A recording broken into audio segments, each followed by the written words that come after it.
Hey guys, welcome back to the Budget Racing Garage YouTube channel. We got our mini spool all in. We got the little bolt. Yeah, it holds your pin in place.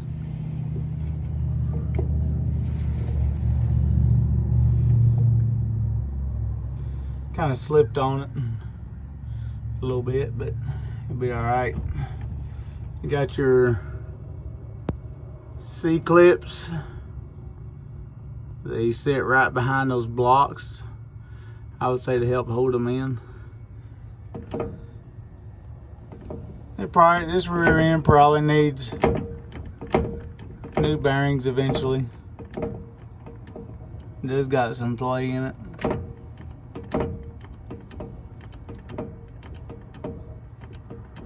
It's supposed to have a little bit of play, but it's all together. Both C-clips are in, your blocks are in.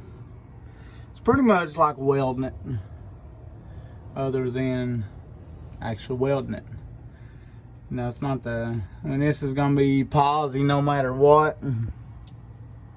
So it's gonna be a little bit difficult to turn, or it's not meant for going around curves or nothing. It's meant for pretty much drag racing, straight up, straight line drag racing.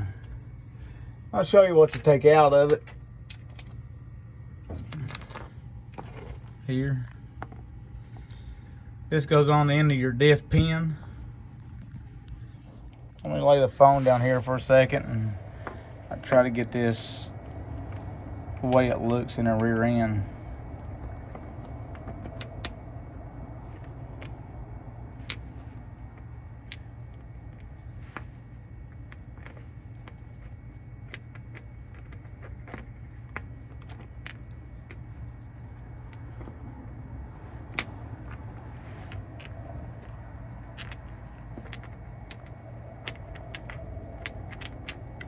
I probably can't hold it all still.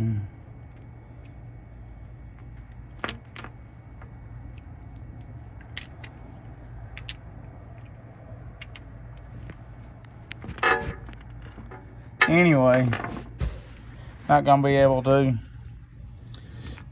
Anybody should know, if you're gonna tackle this kind of job, you'll know what it is. So it kind of sits like that in the rear end. This goes on the end of your axle.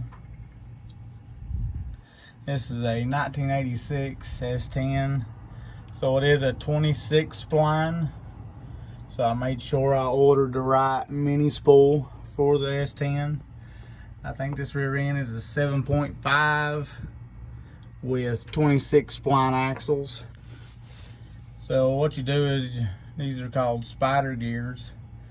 This goes on your diff pin, and these two go on the end of your axles. They are shims on the end of these gears. They might stay on the gear, or they might stay on the rear end, on the carrier part. So make sure, if you do this, make sure you use that shim. It either stays on the gear, because one of these gears, the shim stayed on it. I got the other side out, the shim stayed in the rear end. So make sure you pay attention. Only thing we got left to do is clean it up a little bit. I try to clean it up. Might scrape it just a little bit more in some places. Go get some diff fluid and put the cover back on, and burnouts for days. And no more one wheel pill. We got some big old 295 50s on the back of this S10, so you'll look pretty good laying two posies.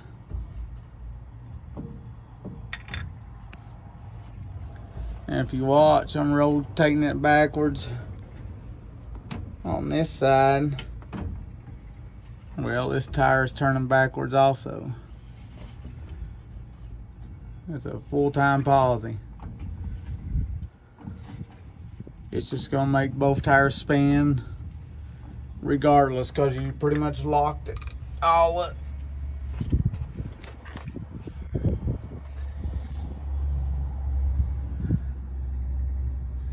Well, guys, thanks for watching. I still need to get some, I think I'll raising the truck up just a little bit. Right now I got 5-inch blocks, a 3 and a 2. I know that's probably not ideal. It's in my other video of the S10 when I lowered it. I'm thinking about putting 3-inch, maybe 4-inch blocks, or maybe just go with a 3-inch block. These are 3s, but the driveline angle it's up at an angle a little bit, so I need to either put a shim. It's called a pinion angle shim, that actually will take the rear end and rotate it up and put the driveline angle in the right position. Or you can buy 3-inch blocks from Beltec that already has an angle made into the block. That's probably the best route to go, because then you just have one single piece instead of the block and then the shim, and then the rear end sitting on the shim. We'll see. Gotta get the driveline angle better.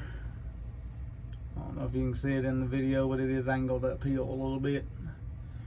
I think they make 2 degrees, 4 degrees. I think at 2 degrees would be perfect. But we're gonna get this cover on and sealed up, get some diff fluid in it, and we'll be ready to rock and roll with a little 4-cylinder iron Duke until we get the 358 built for it. Thanks for watching. See you next time.